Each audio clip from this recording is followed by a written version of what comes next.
From Coordinate Sport, it's The Drive Phase, a show about sports founders, leaders and experts and the stories behind their business journeys. We brought you this podcast because now more than ever, we think learning from the industry's top performers is vital. The global sports coaching market is forecasted to grow by $4 billion between 2020 and 2024. We want to give our listeners a first mover advantage and create a powerful community, driving an industry that has the power to impact so many. Since the podcast launched, we've been privileged to talk to and learn from inspirational leaders in our industry. We've taken the opportunity on this episode to reflect on those conversations. Drawing from the powerful messages, insights and journeys, our guests have passed on their experiences so you can fast track your growth, helping to set the stage and grasp the opportunities available to us all in 2021. Welcome to this week's episode. The last for 2020, but the first of our Lessons from Leaders Roundup episodes.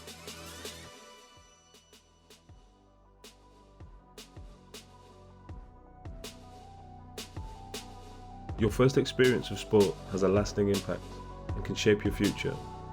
We heard the different experiences of Fred Lowe, Lawrie, Chris Grant and Jason Sugrue and how their first experience shaped their future.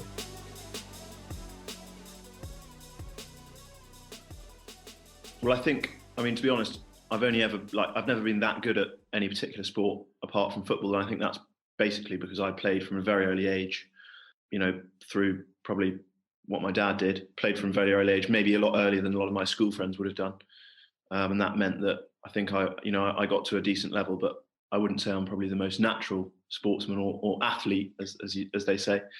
But I got to a decent level playing football, and that was probably most of the participation I've had within sport has been football, and that's where I was sort of going with my earlier discussion. Really, was that was my main passion in life, all the way along, and that's why I made a decision early that I'd want to somehow work within football or sport in general, which is quite a difficult thing to achieve, but very rewarding thing to be involved with. Very much, I'm sure you'll agree as someone who's also involved with sport. Definitely. I mean, in terms of university, etc. I know. So you went on to study. Did you study in Leeds, wasn't it? Yeah, exactly. So I studied politics, which is very different to football. Maybe not that different. I don't know. And that was just through that was something that I did at school, and then ended up doing relatively well at it. So my school basically said you should probably carry on with politics and apply to do politics at university. But looking back, I would have probably looked to have done something more sport based. And I know you can now do through UCFB particularly, you can do a sort of football based qualification or sport based qualification a lot more. There's actual courses now that particularly focus on that. Those are the ones around sports leadership or executive. I wish that kind of thing had probably been around when I was a little bit younger. But when you're young, you don't always have the same sort of surety in yourself that makes you make decisions like I would do now. You rely on others, I think, a bit more.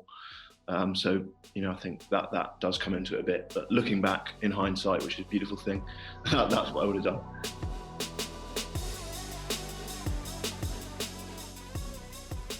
Yeah, of course. So I grew up in a council estate with my brother and sister. We had not a huge amount of money, I have to say, so we didn't go on lots of posh foreign holidays and things. So actually, sport was the thing that filled any time that I wasn't in school. So I used to spend all my time with my brother and my friends on the local recreation ground, kicking a football about. I'm probably one of the only people, I've told this story before, who's ever broken into a school for naughty children because they had a tennis court, and we used to go in there and play tennis during the summer when all the kids were away. You're not actually the first guest we've had who's broken into tennis court to play as a kid, so that's really interesting. In terms of school, just looking at that, what's your kind of memories of school and sport? I mean, a lot of people, if they were sportsy, they had a really great experience in school. How did you find it? That shaped you? I'll be honest, I didn't have a brilliant experience of school because I've never been a top sports person. I've never played at kind of first team level in anything. There were one or two things that I really enjoyed. So I strangely enjoyed cross country. I've always liked long distance running, that kind of thing. And I liked playing lots of different sports, but was never good enough to really enjoy the kind of competitive school team stuff. And I had a difficult experience at primary school. I played right back for the primary school football team, and used to have a coach who would bawl and yell at us, which I know is something that others will remember from their school days. So my love of sport was always kind of in the informal kind of recreational area. No, it's interesting that, because obviously a lot of people have that. If they have that experience at school, it might turn them off sport and activity for life. But it seemed like obviously quite a lot of synergies with what you're doing now. Obviously, really active in the community back then. One of the question. This is just my own curiosity, really. I don't know if you've got kids, but growing up, I look back at what I used to do, and it's similar to yourself. Play out in the street all hours with my friends and family. We don't seem to have that experience with the children. Obviously, everyone's locked up at the moment, but what's your kind of take on that in terms of the kind of the sedentary lifestyle that we've got, or the protectiveness we have of our kids at the moment? I think it's really hard because when you look at some of the data, I think parents' perception of safety nowadays is that it's not as safe as it was when we were kids, when actually all the data says the opposite, is actually safer than it was when we were kids. But because of our exposure to 24-hour media, you hear all the worst stories about what happens to children when they're out and about. And I think I've got two girls, and I, who know a lot about it, have always been a little bit uncertain about, can they just go off and play in the park themselves? So I do think that's changed massively. And I mean, the other thing is, obviously, there's a lot more choice. I mean, for us as kids, I think it was, you either go and run around or you read a book, or you've got, I'm showing my age now, you've got 4 channels on the telly at home, or that's it. So I think now there's far more choice for young people.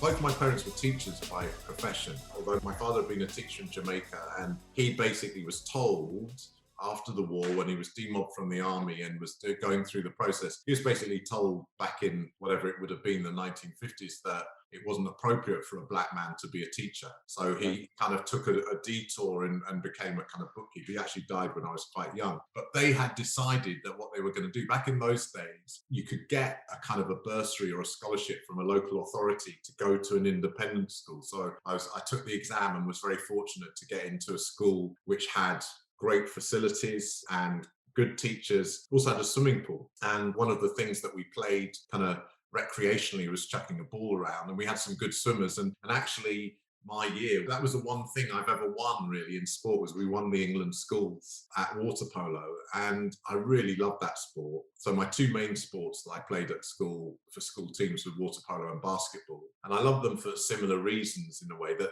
technically they're both kind of meant to be non-contact sports, but it doesn't turn out that way though. No, it really doesn't. And there's a lot of protecting the ball, and they're real team sports. And I'm actually, so that was 40 years ago. I'm quite old.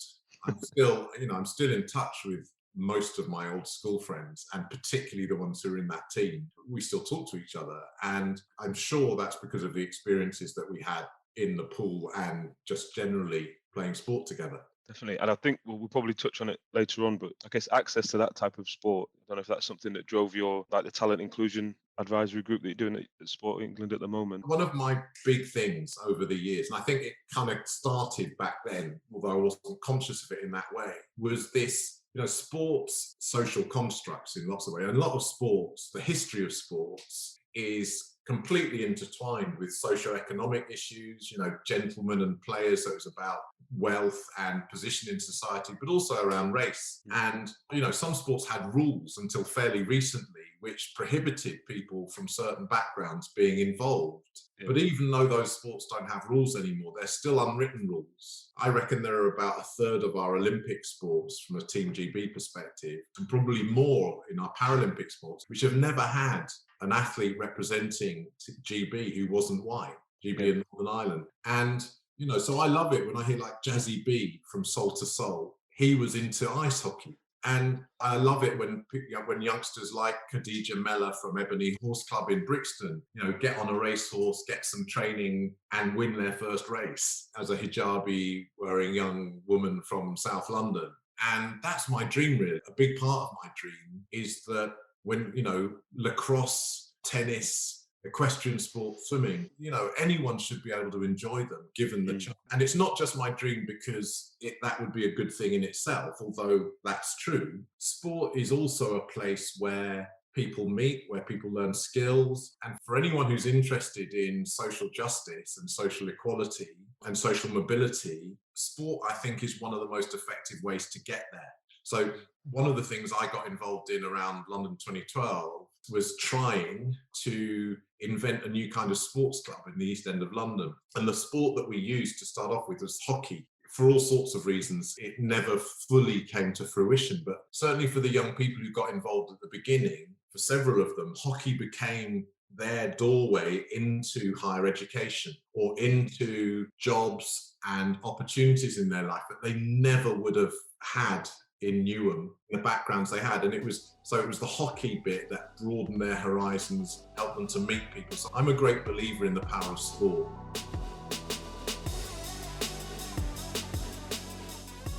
When I was in my last year of primary school, I went off to China for 3 months. We had a good Chinese coach that was sort of doing some what we call multi-ball practice. If you've ever seen it, it's one of the funniest things you'll ever watch. It's pretty mental, where they just got a big box of balls and they're just hitting balls at you, working on your technique, your speed, your fitness. And he was a good guy. His English name was Arthur Wong. I couldn't pronounce his Chinese one, but we'll just call him Arthur. And yeah, he encouraged me to head off to China when I was last year primary school, so sort of 10 going on 11. I went for 3 months, so I finished school a little bit early. Went probably, I was still a good player in the country, but when I came back, I was then number 1 or 2 for my age group under 12 when I was still 10. What was that like? I guess China back then isn't the China we have today. I guess it was like 11 years old going out there for 3 months.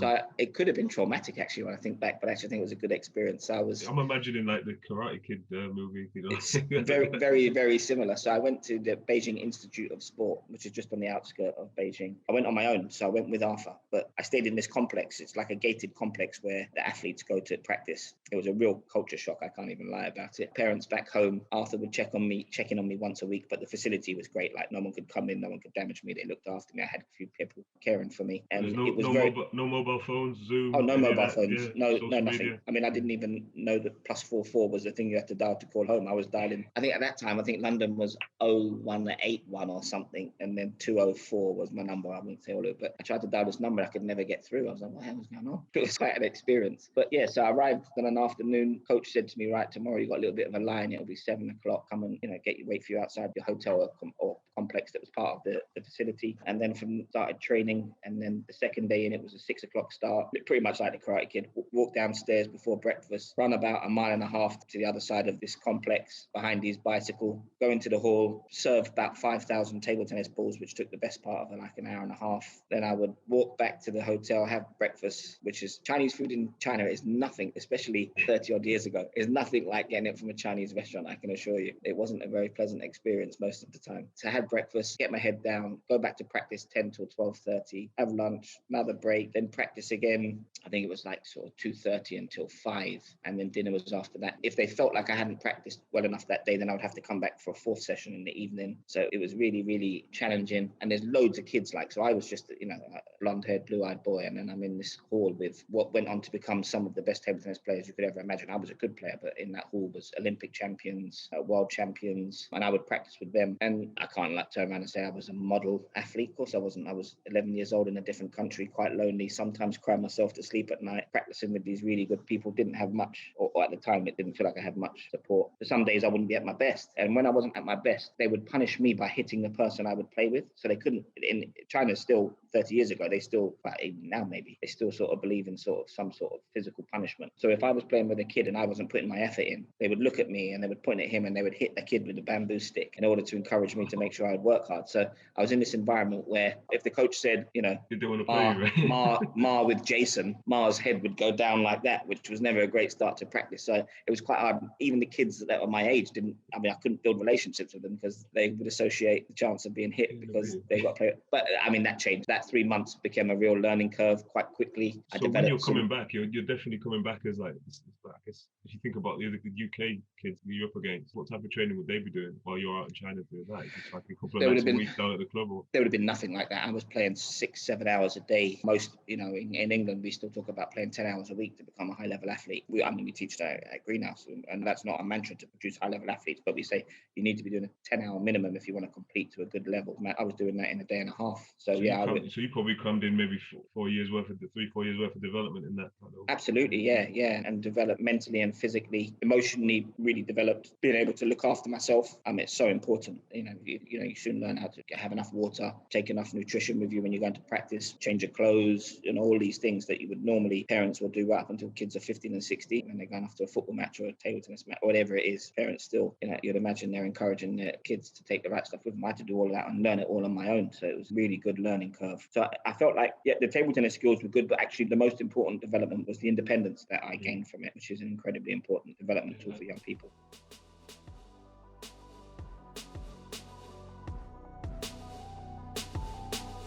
At Coordinate Sport, we are especially interested in data and supporting organisations to systemize the collection of participant booking and attendance information.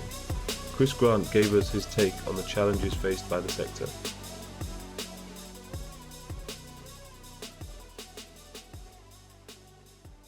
Wasn't inventing anything at the point I was there. Sported was saying to people, you're doing great work. How can we help? How can we support you? What do you need? How can we get behind you? And still, I still get the funding bulletins. Sported does regional funding bulletins for people telling them what money is available. Sported still places these amazing business mentors into organisations. None of it at any cost to the community organisation. Sported brings together, often the most valuable thing that Sported often did, which was an opportunity for me to use a bit of my strength, was just bringing, community group leaders are often too busy, running sessions. Yeah, doing the job, yeah, exactly. They're not lucky enough to have your software, James. they're planning their sessions and doing all that stuff. So, but if they get the opportunity to sit in a room, when we're allowed to sit in rooms with people who do similar stuff, they're always amazed, even though they might be, one might be an equestrian group and one might be a midnight basketball group. But when they talk to each other, they discover that 90% of what they're thinking about is the same.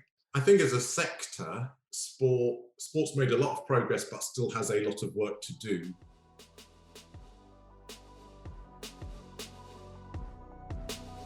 Building a strong culture and finding the right people are key for a successful business. We get an inside track on the mindset and approach to building exceptional company cultures from two of the best in the business, Paul Thompson of Water Babies and Lewis Field and Steve Franks of SCL.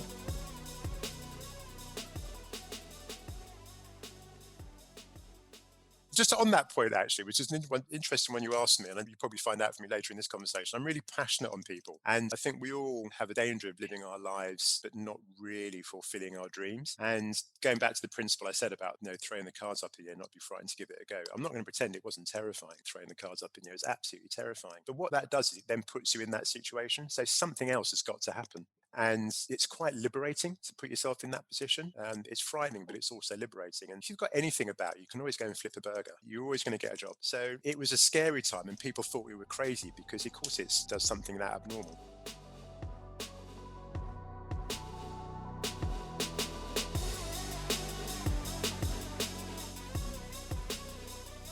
Trying to make a margin on that so you can continue. But back then, you remember, if you start the business, it was a lifestyle business. It was something you loved doing and enjoyed doing. You were paid to do it. And then they would go through a phase, in the business where you start employing people, and you employ over 10, you might as well have 100, so to say. So then it gets to that point where, you have to structure things a bit more. But at the start, it was all about passion, people joining your journey, and they enjoyed the journey you were on. It was almost like being in a team, team 11 players, and, you just enjoyed the journey at the start. You never actually think it. There's certain milestones that you can recall, and they weren't financial. They're like, sort of moments where I think one of them was later, they're probably about 10 years in, where we actually did our values, mission, vision video, and we're actually at Wembley Stadium, and we had the SCL logo up at Wembley in lights. We held the FA Cup, and it's part of how we got to Wembley and how we used that facility. It's just using our contacts and just pursuing, really, because no one's going to let you in Wembley normally. So, some great achievements there. But yeah, I think there's a number of them, but when we got to about 10 or 11 employees, but they were more friends and colleagues because you're that tight-knit sort of group, and they believed in what we believed in, delivering quality, and being proud of what you were delivering and your discipline that you had. For example, you're going on into a school, making sure you're there early, talking to the receptionist, getting a partnership with the actual school, and delivering more than what you're paid to do. But there's a discipline of actually going out and setting up, making sure your cones were clean. There's X amount of footballs logo, that the bibs are around the right way. It was all those sort of discipline things that all of us believed in. And the more and more you did with quality, you didn't need a sales team. You know, if I fast forward, you can come into this sales and commercial element, but honestly, schools would just promote you to other schools. That's when we found a big shift. And the big problem we have with that big shift is suddenly you had 20, 30 schools wanting you to come in and you didn't have the amount of staff. So that was the part where we had people on a waiting list, but sometimes then we were forced to employ people that, looking back, we probably wouldn't have employed normally. And then you may get issues with quality, which is where the whole cycle comes in. You take massive learnings from the early stages about what to move forward. And a lot of the principles that we apply now when we're, 50 times the size are back when we first started. I mean, also as well, in terms of those moments, it might not always be something, I guess, not positive, but it might be a responsibility, like you said, you get to 10 employees and you think, oh, well, like, everyone's relying on us to make sure the business is successful, and they've all got bills to pay as long as we're successful as well. When you employ people, I generally think they probably don't think about the people at the top, do panic about that. Like we said, we had a formula in terms of when we were growing the business. We had a chap, Vic, who he's been with us 15 years now, James, but he come at the beginning part, and he was a postman, and then he went part-time as a postman, and we're thinking, you just got to get him work, because you want him on board, and once you get him on board full-time, because we had some big players in around where we are, as we discussed, we were in Hampshire, but we had Chelsea were just up the road, we had Reading just round the corner, you had Fulham coming down the road as well, Portsmouth and Southampton just coming up from the south coast, but they employed a different level of staff to what we did. We were, me and Liz went, right, that's it, we're having full-time members of staff, we can do it by this formula, and then that's how we got the quality. But we were doubtful for our own success, because like we said, we were good, we got more and more, schools wanting our services because we had good members of staff, we had a good ethos, and we just lose quality, and that quality just kept winning us business. One of those where it's almost not a negative, but you kind of, the standard the school are expecting from you then, they're increased. So you can't even bring on an average member of staff, because they're not going to hit your standards. They might be okay to work for another organisation and school like an island. That's an issue, James, because when we had the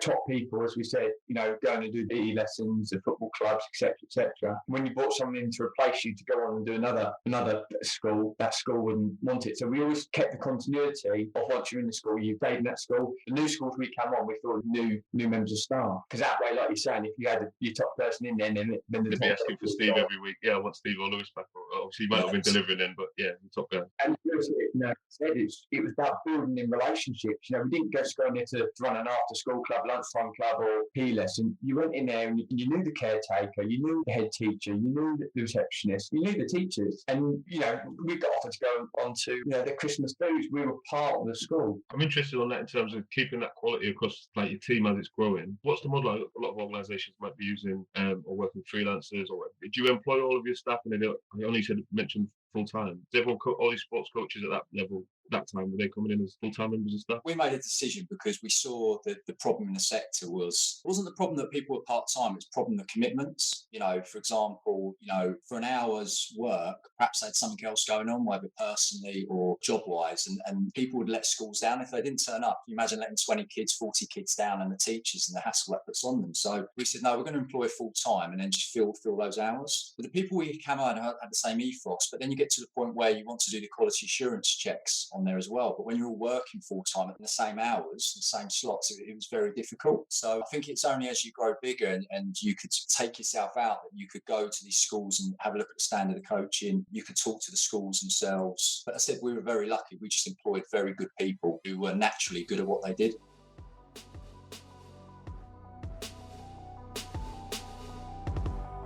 Building a strong culture and finding the right people are key for a successful business. We get an inside track on the mindset and approach to building exceptional company cultures from two of the best in the business, Paul Thompson of Water Babies and Lewis Field and Steve Franks of SCL.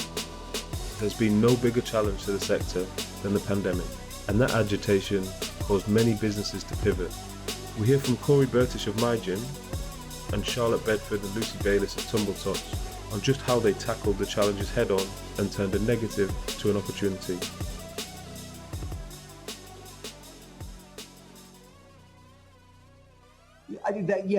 Yes, that is kind of what I was saying. In the first period of development, every day was challenging. The system was breaking, the system was growing, we were creating something.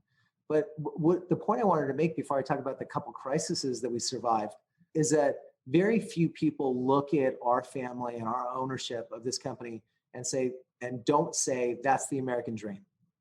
We went into it with, I bought one existing My Gym from some brilliant founders, and there's over 700 actually gyms worldwide now in 30 countries. And we have a preschool chain, and we have a physical early learning company in New York. Very few people look at it like that. 30 years later, from when I first bought that first gym, then helped scale the whole thing, I like, it was hard every day. You know, but looking at it now, and people that know us are like, oh my gosh, you're the CEO of a huge company. Now, this is also what I say, that none of this gets done without thousands of brilliant people every year. You know, there's people that work on all different levels. And I think the brand, I think our mission, I think what we're doing for kids, what we're doing for families, if you're paying attention even a little bit, you are moved. So I think that's what it is about our My Gym brand. And the secret ingredient to success, getting through all those hard times, is just straightforward passion, belief, teamwork. My team mentality comes into it. Nobody gets single credit for anything. It's a team effort. If there's a weak link, it doesn't work. And that is how it's been for 35 years, but especially in the beginning. And the 2008 crisis, it slowed down aggressive expansion. I think that was your question in the beginning. You were expanding aggressive, as much as we wanted to until then. And it was a little tough. I have to be honest. It 1% of what the pandemic is.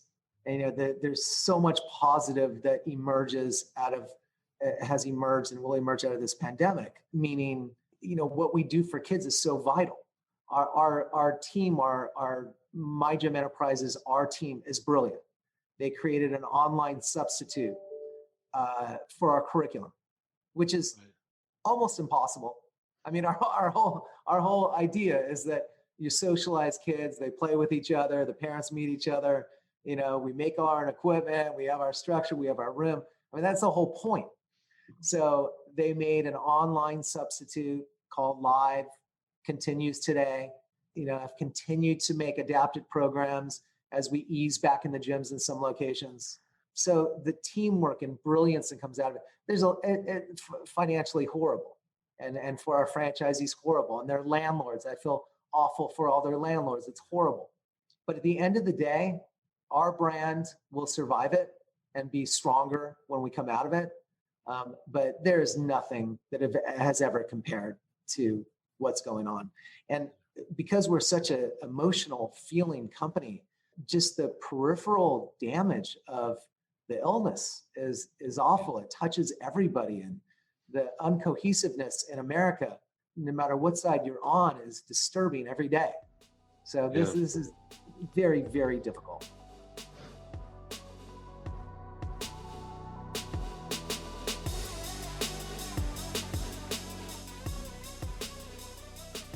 What was that process like? What did you do at the time? I would have to say the week that we sort of closed classes, we closed classes before we actually went into a national lockdown. That decision and that evening was one of the hardest nights I've ever had to work in my life. Myself, our managing director and our chairman, we were all on the phone together about 10 o'clock at night. And I had Lucy on another phone being like, get ready, get this artwork ready. This is what's going to happen.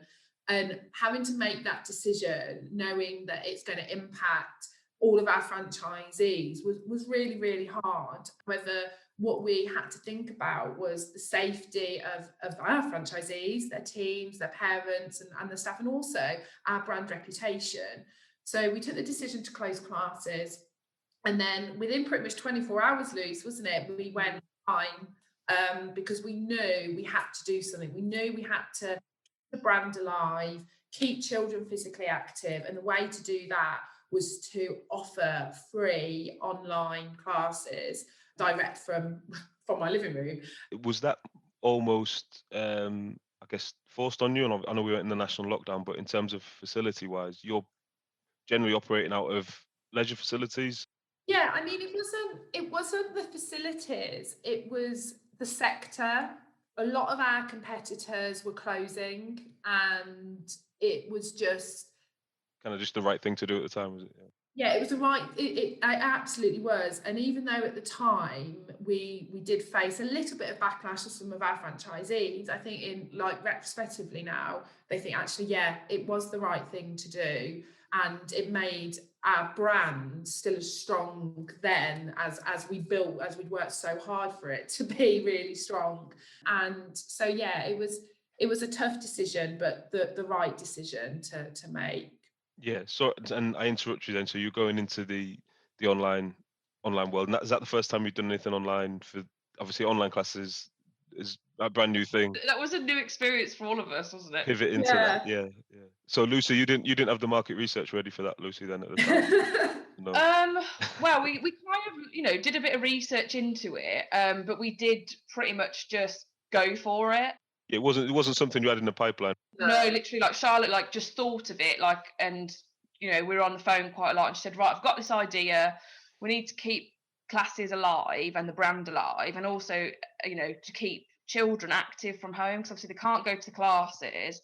They still have a membership with us. They would still expect to do something with us. So Charlotte had this brainwave, let's go live and they can watch. And then, after the first couple, we kind of got into a rhythm of like what we did. So we had people commenting, and Charlotte has a helper who writes their names on the board and she reads out their names. And of course, the children love that, the fact that somebody's actually engaging with them.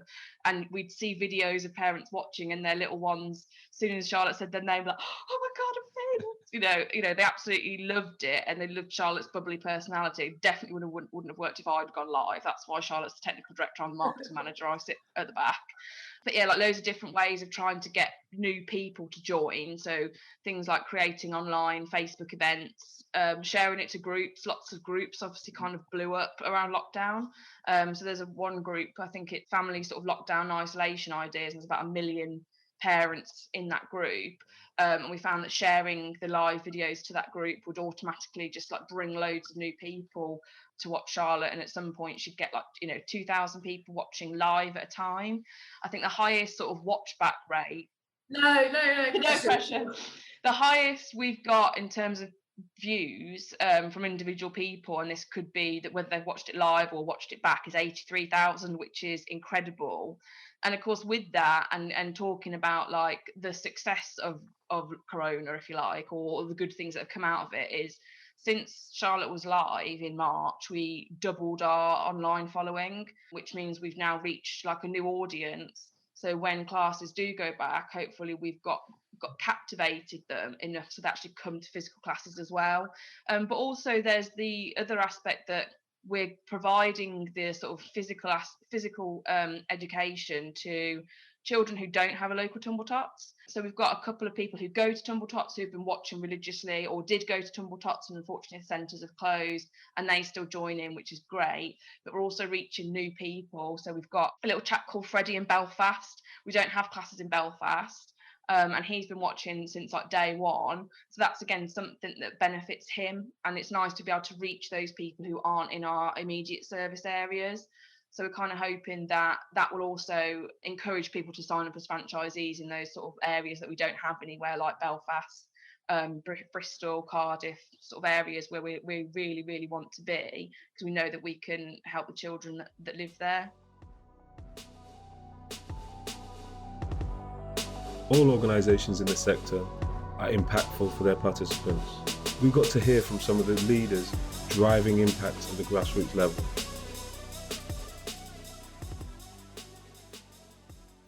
So, that's the way that we describe it now. So about making communities healthier, safer and more successful through sport.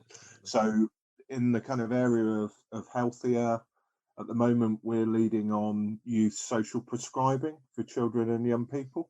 So you might be aware about the adult social prescribing that's been talked about quite a lot in the press, which is about not using medicines to treat people when they go to the GP, but finding alternative things that can help them, because lots of people who go to their GP don't actually need medicine.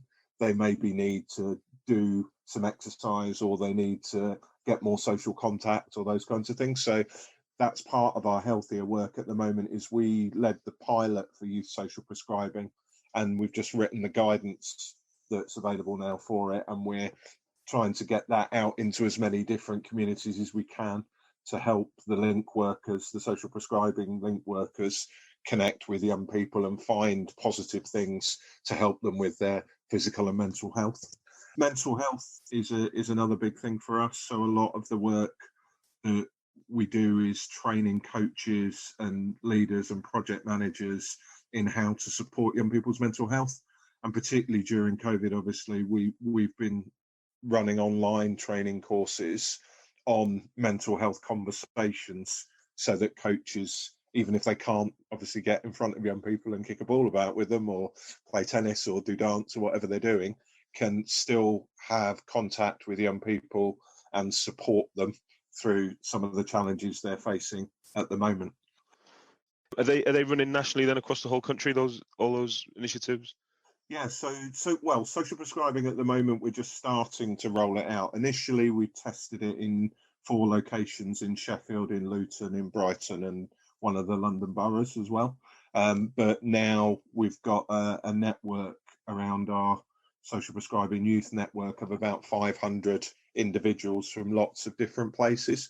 That one's very much in its early stages. And the beauty, I suppose, if there is one, of the challenges we've all faced in the last 10 months is that the online offer for training, we can train anyone from John O'Groats to Land's End and anything in between now. So we've found that really positive in terms of spreading the reach of our mental health training. In terms of the model, I know you've got 70 staff and the tutors, etc. But one thing that struck me about Street Games over the years, obviously coming in contact with the organisation, was kind of the partnership working, right? So you partner with a lot of delivery partners out in the community, or is everything in-house now? How does that, what's the setup on them? We've never delivered, in inverted commas, anything directly in local neighbourhoods because we've always worked through a network of what we call locally trusted organisations. So what we understand about the communities and neighbourhoods we support is trust is just fundamental, and that trust can only really be earned by the people who live, know the local kids, know the young people. So we support a network of around 1,400 community-based organisations across England, Scotland and Wales predominantly. And all of them are embedded and running activity in their local neighbourhoods. And we then provide lots of things that help them do that better. So those type of organisations, would they be kind of sports clubs, coaching providers? What else would they, like, is it youth clubs, things like that? Yeah, it is. So not so many traditional sports clubs. Only about 15% of our kind of locally trusted organisations are NGB affiliated clubs. Lots of youth groups, quite a lot of charities, community interest companies. We work with housing associations. We work with leisure trusts. So really what we want to work with are, firstly, people who want to work with us and focus on the young people we're bothered about, but then also those organisations who are closest to their communities and most able to make a difference.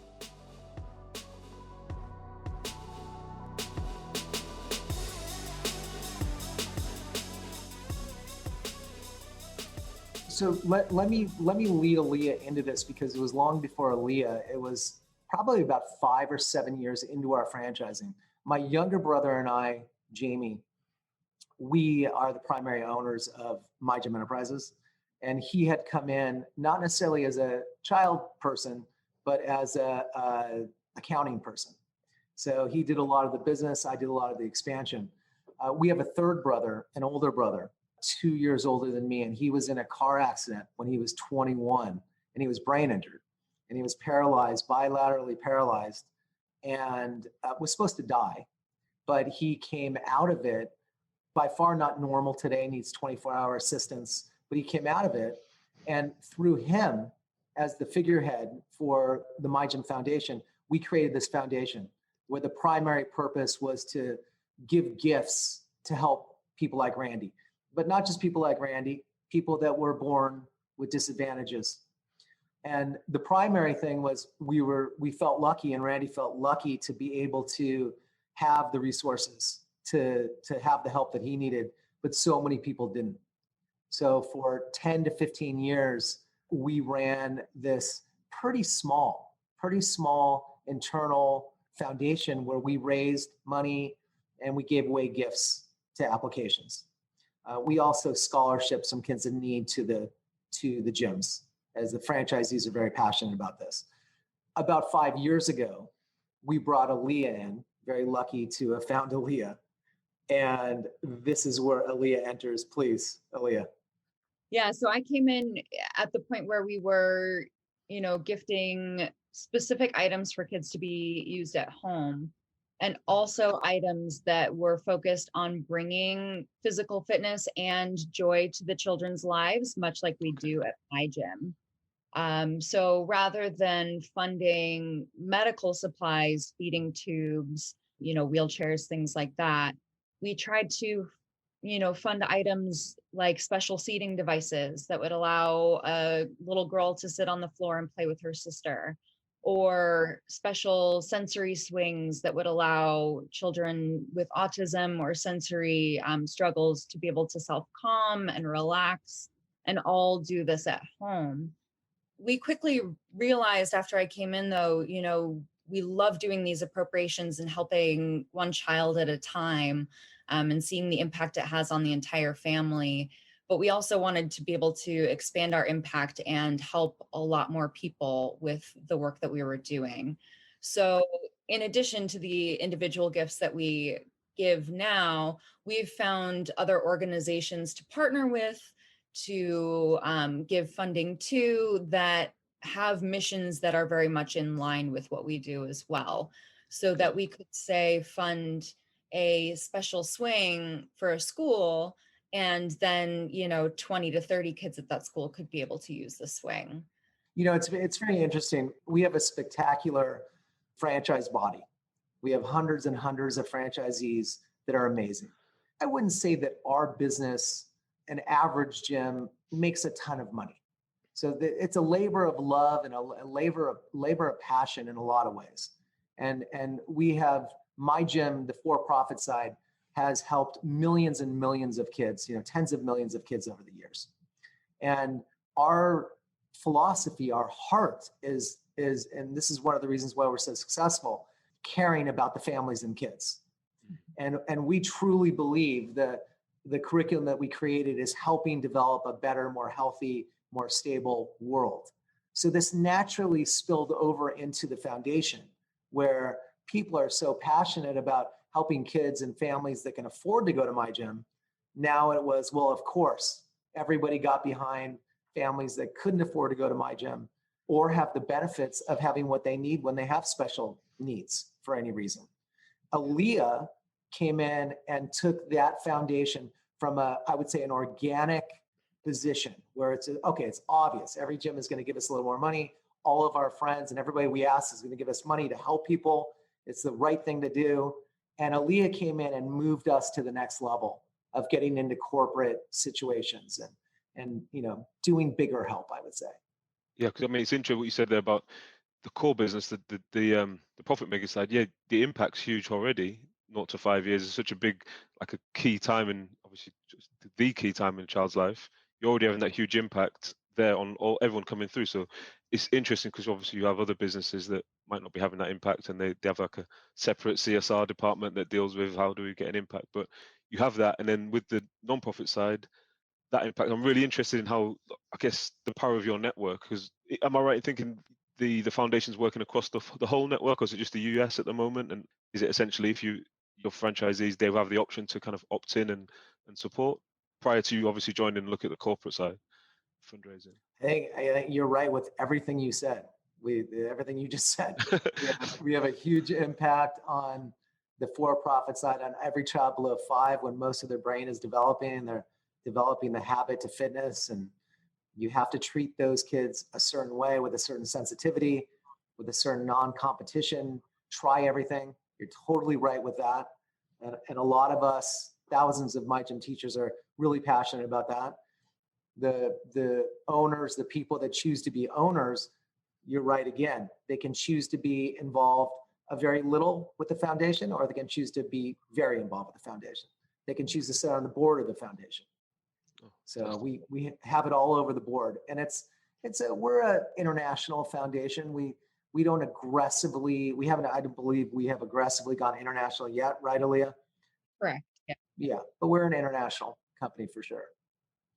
I guess one of the things that I'd probably be good for us have an insight into is in the US, I guess health services are totally different. Obviously, we're finding that at the moment. In terms of the cost of someone with a certain condition and kind of the healthcare costs, I guess that in itself is a huge burden for the parents if they can't afford the services. But then on top of that, they're not going to have access to places like my gym anyway. So is that one of the challenges that you see with some of the parents that you work with, Aleah? Yeah, I mean, that's one of the elements we focus on with the foundation. A lot of the items that we gift are actually typically denied by insurance because they aren't deemed necessary to keep the child alive, even though it's just as needed to improve the child's quality of life. They'll decide that a chair that'll help a child sit is not going to be covered by insurance.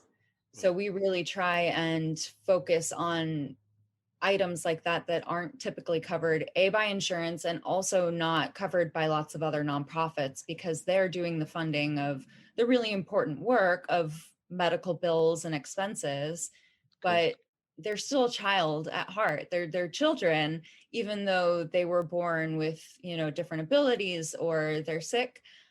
They still want to have fun and smile and be light and be a child. So that's a big part of what we try and do. Yes, the quality of life for sure. I mean, what's the alternative then if you weren't to gift them those items? What is there an alternative? What would the alternative be for the families you're supporting?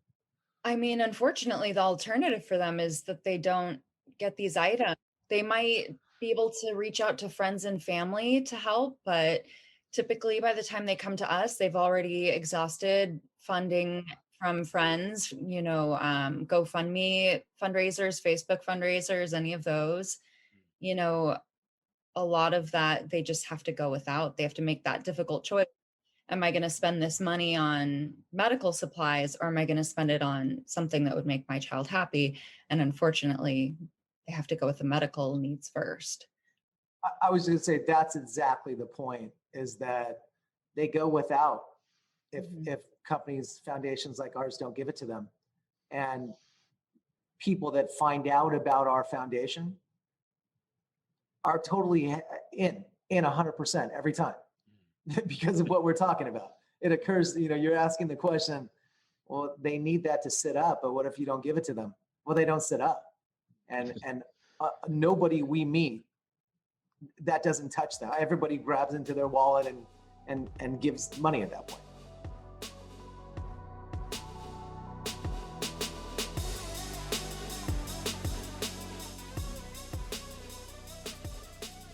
Or all of those things, actually. So the idea is that we work in the school, we work alongside the P department, we'll do extracurricular activity, so after school club, before school, sorry. And then we'll also do what we call sort of small-sided or one-to-one sessions where young people may be identified by the school, can come out of lessons and come and get this sports mentoring. It's almost like intervention program. Yeah, definitely. That's how I would describe it. And we're trying to work on, like I say, developing their step skills and so that then they can go back into different subjects and different classes.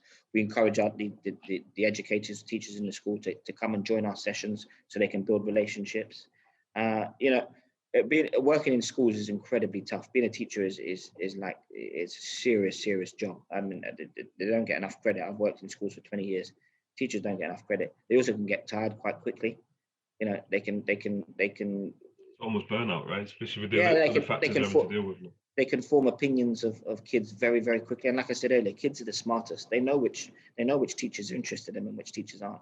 And as soon as that relationship breaks down, how can you be good at a subject unless you've really got engagement in it? Yeah, it's real difficult. So I some of the best conversations I've ever had have been in a pub actually on a Friday after work, and teacher says, "Oh, he's a bad egg," and I'm like, "No chance.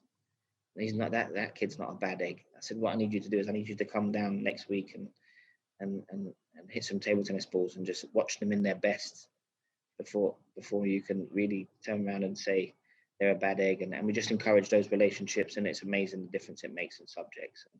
and across the school, even behaviour. We improve behaviour in the schools we work in because we're constantly challenging the kids to be better. And if you're challenging, most of the time, kids that like sport sometimes academically struggle. Sometimes, in the main, and they're looking for that attention. They come and get this attention from an inspirational coach who's able to tell them that those behaviours aren't good enough. I expect more of you.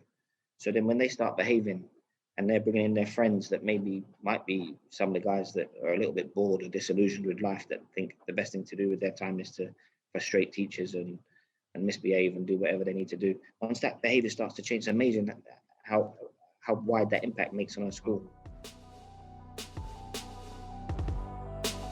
Having clear principles on your leadership style is an asset for all founders and managers. Chris Grant gives his insight into leadership. I think part of it relates to what I've just said, which is that, one of the things that I often say, and I genuinely believe, is that the core competence of leadership, which also applies to being a good coach or a teacher or whatever, is self-awareness. Because if you don't know what your shit is, how can you work out what's going on around you? And if you're not aware of your own triggers and biases, and we all have them, how can you manage them and make sure you're not just kind of reacting rather than acting? And part of self-awareness is knowing what you're good at and knowing what you're not so good at, and having the humility to get people to help you with certain stuff. And I consider myself, and still do, even though I was at Sported in the end for 4.5 years, which is longer than I planned, I'm not kind of house trained in the sense of being someone who sits comfortably in an organisation for that long on the executive side. So, but that was part of the massive benefit for me, was being out of my comfort zone. So Keith kind of saying, "Come on, Chris, stop just telling other people, come and do it." Part of what I recognised was that even though I didn't particularly enjoy a lot of it, it would do me a lot of good. And a lot of the stuff that I believe I'm the stuff that are my super strengths, I couldn't use them in that job, which is massively frustrating. But actually, what's an example of that in terms of not being able to? So one of the things I mentioned the BBC Sports Summits, for example. I'm pretty good at walking into a room with 200 or 2,000 people and organising them for a couple of hours so that they get something valuable and have an interesting conversation. I can do that. I've done that a lot. I couldn't do very much of that at Sported. There are lots of other things, that I would have loved to have done at Sported, but we just didn't have the resource. And part of getting the organisation, I'm super proud and delighted that Sported just now has been one of the Times and Sunday Times Charities of the Year. So they've been a beneficiary, or they are a beneficiary of the Times Christmas Appeal. Eric Dyer, the Tottenham footballer, has been a brilliant ambassador.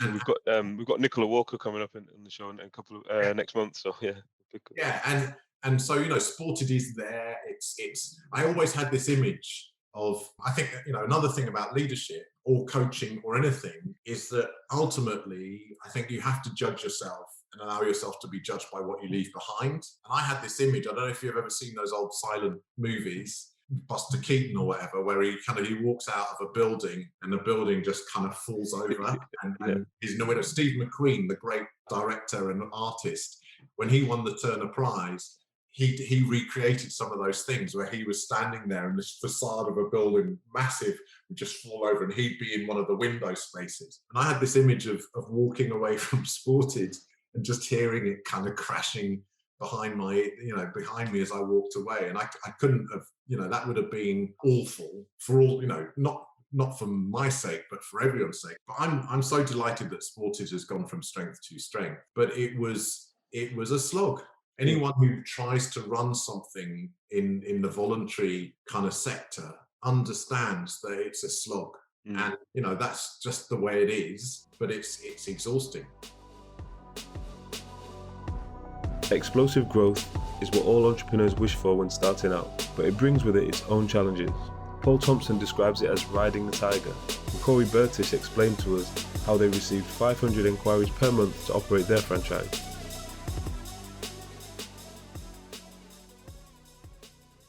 Yeah, I think when I look back, actually, it is interesting because Jess and I are both very driven people and we're both very professionals. Anything we do, it's just got to be the best it can be. So that's just the way we are. So we only had, when we started Water Babies, a lot of people don't believe this, but we only had £5,000. That was it. And we decided we were going to put all of that into our branding, which is a very unusual thing for a startup business to do. And our thinking was, we may not know what we're doing, but we're going to look like we know what we're doing. So we can look professional. And we found a branding agency, a guy called Rob, who lived just down the road, actually, in Ilkley. We still work together to this day, which is another lovely story. He started his business a year before ours. And he did our branding for us. Got to this magic day where we had a website, leaflets and posters. We'd secured 5 swimming pools in the Yorkshire area. And in theory, we had space for 80 clients. We didn't think we'd get anything like 80 clients, but that's what in theory, we had space for. And we looked at each other and said, well, now how are we going to get people? And we went, well, they're either pushing a pram or they're walking around pregnant. So why don't we just run around the streets of Ilkley and give out leaflets? And that was how sophisticated it was. There's no internet or anything in those days. And on day 3, I went up to a lady in Tesco's car park in Ilkley and gave her a leaflet. And she looked at me and went, that's the 3rd time you've given me a leaflet. and that was a Thursday lunchtime. And I came back home that Thursday lunchtime. This is another funny story. And opened the door. And the builder who'd been working on our house, who was part of our brand development over those early months, we used to sit down at lunchtime. Rob used to come over with all of these logos and brands and baby colours. They'd had these 3 or 4 big fat hairy ass builders who'd sit there with their cups of tea going, oh, Paul, I love that colour. I think it's great, but that baby's a bit pink. So they really were part of the brand. And I came home this Thursday, Jess and I opened the front door, and the builder came running down the stairs like a giddy schoolboy with a bit of A4 paper in his hand with 16 phone numbers on it. He'd been on the phone all morning going, hello, Water Babies. He was our first ever secretary. And we were just jumping up and down like lunatics. I can't believe it. I can't believe it. And that's when we discovered one of the first things about Water Babies, just the Mother's Network. It just, word of mouth, went bang. I believe you make a lot of your own luck in life, and the harder you work, the luckier you get. But we're in the right place at the right time. And we just exploded. And we actually started with 100 clients. We had to scrabble for more pool time in 6 weeks. We had 100 clients. You're teaching every class at the time. Yeah, I'm teaching every class. And the funny thing back in those days as well, I look back at it now, I only had 5 lesson plans because we thought, oh, people will stay for 5 lessons in a term of 5 and they'll go into the next thing. And of course, people kept on wanting to stay. So before I knew it, I was trying to build more lesson plans. And that's how it scrabbled. But yeah, it was just me. I was doing all the teaching. This hearing you talk about the marketing and the branding, obviously, because to me, that obviously you've hit on a point where great demand, great fit with the actual product and service. But the marketing is one that stands out for me because that obviously being a customer, like I said, that I guess retention, right? So we get the pack, welcome pack with the award scheme and kind of the longevity of well, we want to fill this on the book up now. We're going to get all the awards, even down to like the sunshade, right? In the sunshade in the car. You thought, well, like you said before, you're a dad, you don't realise you need those type of things anyway. You know? So, yes. It's really interesting here. The train of thought that resonated with me. But so scaling, then you got oversubscribed. It's yourself delivering. Then what was the point where you kind of, I guess, decided to take it to the next level? Yeah, franchising, or was it franchising always on the cards? No, not at all. If you go back to what I said, that we didn't want to have a big company. We didn't have a plan, so we weren't thinking about anything like that. And it went mad. We started in June of 2002. Just going back to your point about branding, it's been a massive part of us. It's a big part of our DNA. We live and breathe our brand, and we put a lot of effort into that. And I think one of the reasons that you're a client, hopefully this will resonate, that people do love us is because they believe in the brand, but not on a surface level, in a really conscious level. It's really quite an emotional connection they have with us. And so we invest a lot in that, really genuine. I'm very proud of that. But so right from the beginning, we had that. And as I say, we started in June of 2002. And then by the Christmas, only 6 months later, we got approached. I got approached by my sister-in-law and old college friends. Sister-in-law lived in Bristol and old college friends who lived up in Edinburgh. And funny enough, I did both of my degrees in those 2 cities, so I knew them as well. And they'd say they wanted to get involved. And we laughed because they had no background in swimming. We weren't asking for anybody. And that's when we started looking around different models. And that's when we found this thing called franchising. And franchising kind of suited us because as a franchisor, you have to maintain responsibility for standards and process and the systems, and I'm really passionate about that. As a franchisee, you run your own business, but within a support structure. You're not on your own, and that suited them. Again, being professional and doing everything properly, we realised we had to have a legal agreement and an operations man. All these things you have to do to be a franchisor. And so we set about setting ourselves up as a franchisor, and we launched them. Bryony found 1 swimming pool in Bristol. Elsa and Hugh found 2 swimming pools in Edinburgh. And we said, look, we ran around the streets for 6 weeks. That seems to work. So we suggest you do the same thing. And they both went bang, bang as well. And they had a client base of just under 100 in really short time. And then we went, oh, wow. And it wasn't, oh, wow, we're going to have a world's biggest baby swimming company. It was, oh, my Lord, we are now responsible for 2 families. It's just terror. That's what hit us. And so we thought, we've really got to make sure we're doing this properly. And so we got consultants on board who really put our package together, made sure we were as professional as we could be. We took another 2 franchises on during that process, and who are still with us this day as well. And then we went from 4 to 14 in a year. Just went bang. Yeah, So, I mean, a couple of questions for me. In terms of, I'm assuming, just hearing the story, you must have been profitable from day one, right? In terms of what your initial set of costs and the massive client base. Yeah, we were. We were very fortunate for that. Yeah, and was it a case of just organic growth? So obviously you mentioned bringing consultants in, franchise. There's going to be some costs around that. Was it a case of it was just organic growth and you can cover it through your cash flows, or did you have to take an investment? Yeah, it was literally that, and you know, we're really lucky at that. One of the beauties of franchising, it's a way of growing your business with you know, using the capital that your franchisees are bringing to it to help to grow it. Is a great way to grow a business if it's franchisable. Quickly say, not every business is franchisable. I'm passionate about that, but ours was. You know, and so, but yes, we generated our own income, and we were able to, because our business model actually had very little high overhead costs. We rent swimming pools, and so we didn't have to find lots of capital outlay. So we were able to grow organically. But the bit about that as well is we pumped everything back in. So then we earned a penny and we put a penny back in. So, you know, it was completely circular. So I'd say, you know, organic growth, it sounds like crazy organic growth. The first 6 years were just insane in terms of how fast we grew and trying to ride the tiger, keep on top of it all. It was a constant process. Yeah. In terms of, you said about these systems as well, I'm assuming, like, as you say, that scale or that rapid growth, things are breaking all the time. Like, as you get to another level. Yeah. And I guess it was, like you said, it was just a case of just trying to hold on to the reins and do it all.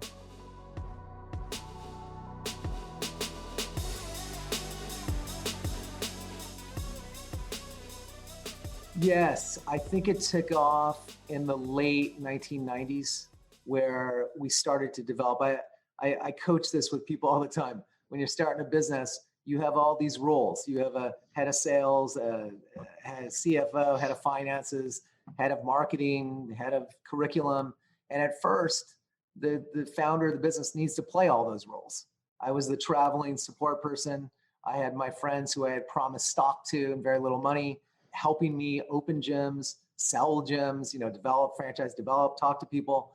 So I look at it like when those roles could be filled by capable people, by great people, then we made the turn. And that was late 1990s.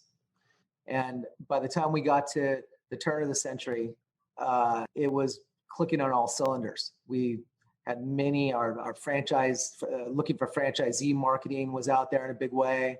I think we were getting probably 500 leads a month, choosing 2 or 3, maybe 4 or 5 to open per month, which would get in line. You don't just choose somebody and open them. It's a 6 to 8 month process. All the things you do to open them, find a location and all that, train them. Really clicking by then, I would say we could open as many gyms as we wanted from the turn of the century until the first recession, until the 2008 recession. Looking at the model, I think you're probably still ahead of the curve in many. Like you just come to the UK and you've got a few locations here, assuming looking to grow. Kind of what you're doing in that mix of the psychology and the physical activity is still relevant today, right? It's still quite a new concept in a lot of territories, I'm assuming. So, is that what you feel was leading all those, like you said, 500 leads a month coming in? Do you think it was kind of the concept or the I guess the business model? What was the driver for all that interest? You said something very interesting.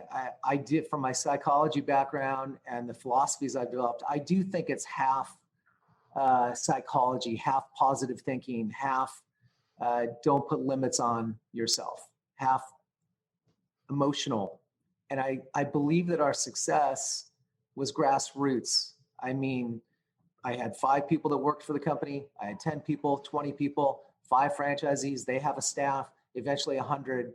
And I believe that thousands of people became really passionate about what they were doing, which we still haven't really talked about the service that we do, but passionate about what we're doing, helping humanity, helping kids develop skills. That's how I believe it spread and became popular, and how 500 people called. Our only form of franchise marketing very early was a sign in the gym that said, hey, if you like what's going on here, call this number. So that's how I believe it spread and became so popular in the beginning. If you could go back and give yourself one piece of advice, what would that be? Jim Donnelly and Jason Sugrue give us their insight. When I left school as a sales student, I had no qualifications. And I remember for my 5th year in school was the year where I actually went to school and sort of liked it. And no way you get them summer assessments. And I came first in the class in the summer assessment. And now, the class wasn't that big, so it wasn't that big of an achievement. And nobody really went to school, so I went to school that year. So it wasn't that I had achieved something. But I always remember when I was leaving school, my mother was so impressed by the fact that I had done that. And then I went out of school and I set up a youth committee and became the chair. And I don't think I've had to become anybody. I think I was always there. Yeah. And I think that I didn't believe that I was capable of doing it. But so if I'd become anybody, I became the person that my mother always seen. You know what I mean? Definitely. It's like, make sure you kind of hear it. It's like, if you get out of your own way, then you can achieve it. Normally, it's like the doubts in your mind and stuff. Yeah. And now I have a master's degree, and my mother's dead, and I'd love to go and tell her, you know, I done a master's degree, and see her face. I don't know whether I should laugh or or say, where did you get it? Who'd you buy it off?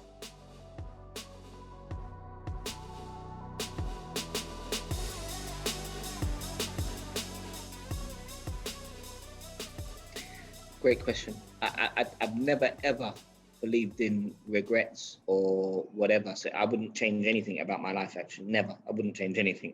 But if I could give myself one bit of advice, it would be, I'm obviously a director at a charity. I think I spoke very early about my skills being more social than they are probably more than academic.